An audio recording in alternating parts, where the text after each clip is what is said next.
don't make this mistake with your ranunculus. So here's the ranunculus corm.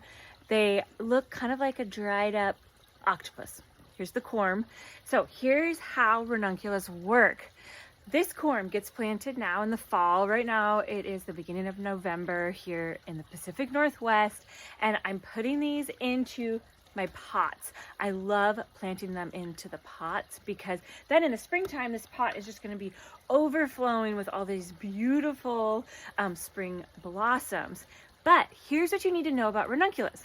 Okay, this pot right here behind me, this one, I thought I had grabbed all the ranunculus out when they died back in the spring, but there was a few left, and I'm so glad because now you can see what the foliage looks like.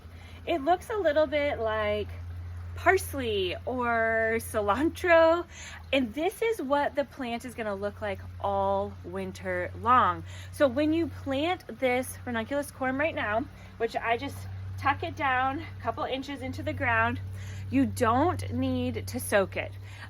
It will start to grow all on its own. It will get soaked by being in the soil because there's all of this natural moisture from rain and everything.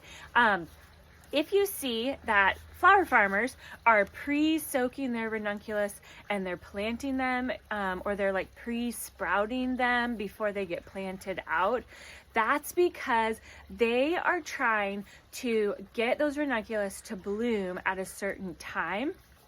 If you are planting them in your garden, you don't have to do that because when you put it in the pot, as the soil gets wet, it soaks into the ranunculus and it helps hydrate it, and all of the moisture and the cold temperature outside wakes the ranunculus corm up and tells it to start growing. So that's what has happened with this one. It was left in the pot, I didn't pull it out, and just of its own accord, it hydrated, and with the colder temperatures that we've been having, it woke up and it sent up the greenery. So this is what it's going to look like all winter.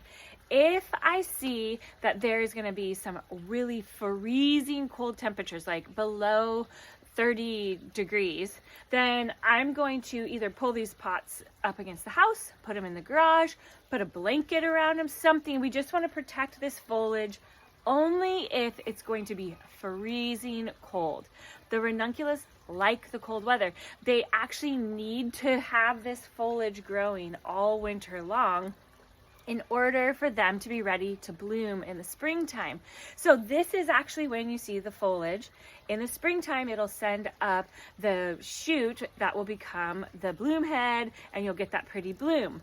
Then, this is the thing that people get confused about. Ranunculus they act like a tulip, even though they look so different when the blooms are done. So when this plant is done blooming in the springtime, it's gonna die back completely. It'll die. You will look at it and think you killed your ranunculus plant. You didn't. It's just to the end of its cycle. At that point, you can pull those corms out of the pot, save them, and then replant them, or you could leave them in the pot.